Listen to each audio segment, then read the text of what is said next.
What's going on, YouTube? Thomas out here.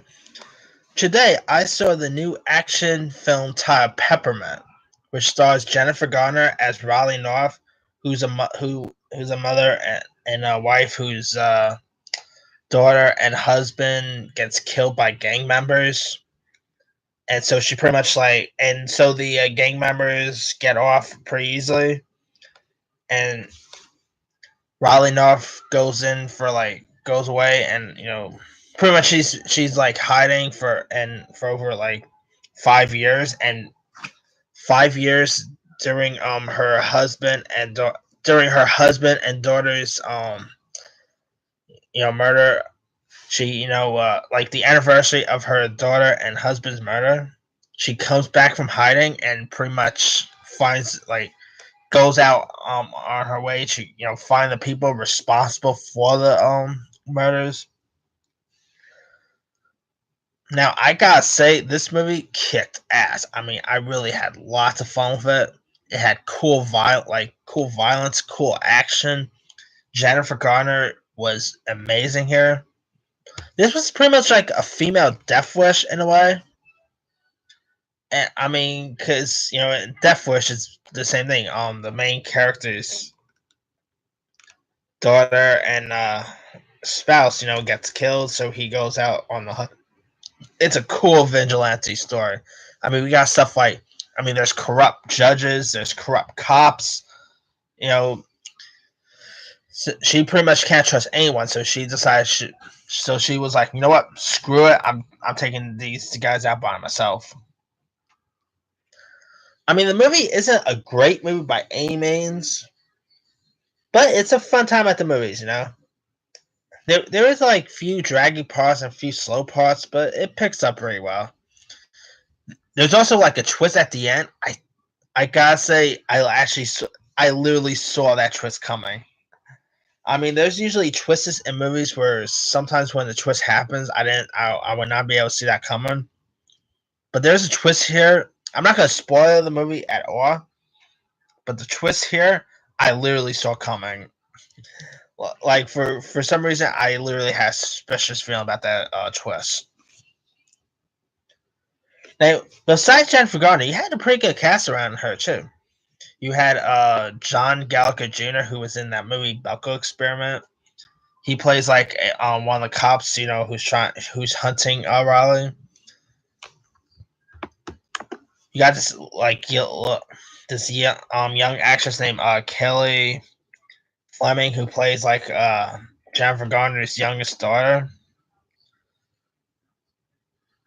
John Oritz, who was like in King Kong's Skull Island. He was in like a few other stuff. Kind of underrated actor. He plays like one of the other cops. This actress named Annie Yolanza, I think that's how you pronounce her last name. Who was on Arrow, and she's been in like other stuff like All Eyes on Me. She plays one of the other detectives.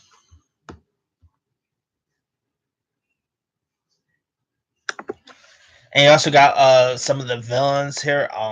Some of the villains are played by Richard Cabral, who was last seen in that Gabrielle Union movie Breaking In.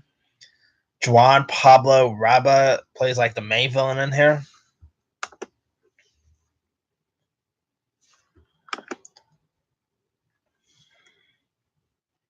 I admit the villains I found to be slightly weak. I didn't really thought the villains were all that great. Oh, and also Method Man is in this. Shout out to Method Man. It's always a joy to see Method Man on screen.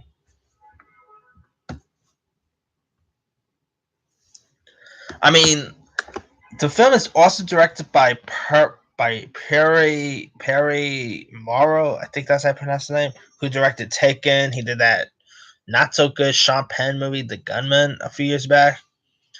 He did that John Travolta film, that Paris movie he did from something to Paris, from Love to Paris, I think it was called. This is probably his better work since Taken, because his last few films wasn't that good. And there is some really cool, intense action scenes. I admit the one with the when gets killed, I mean that scene will literally tear you up. Even if you're not a parent, you'll probably still tear up with that scene because I mean it is really hard to watch a child get killed in a movie or anything else. Pretty much, it's a shame to see a child getting killed. Period. To be honest, yeah. But I mean that the scene with I mean you really feel that like you really feel Raleigh wanting to like find a just go after these people who were responsible. And also in the film it features like social media who are people on social media are like rooting against Riley North. Like at times they made Riley North like a villain, really, but really she's actually a complete hero. That's the thing about these movies. They always make the vigilante as like the hero in these type of movies as a villain, but really they're more of a hero because I mean, come on, people kill like she wants to go out and find the people responsible to who killed her family. I mean, come on, who wouldn't want to find like if someone's family was murdered? I mean, you want to literally go out and find the suckers. Anyway, that's pretty much it. I mean, I'd say definitely give this movie a go. I mean, it's especially if you want to have like a good fun time at the theaters. Yeah, definitely check this one out. I mean, it's like I said, it's not a great movie by any means, but it's just like loads of fun. Jennifer Garner kicked ass here. If you love a good action film, give this one a go. I think you'll probably have a kick out of it. Anyway, let me give it to you guys. Did you have a chance to see Peppermint? Did you enjoy it? Leave your comments below. Don't forget to like, subscribe, hit that bell for more notifications. This here is Thomas L. signing off.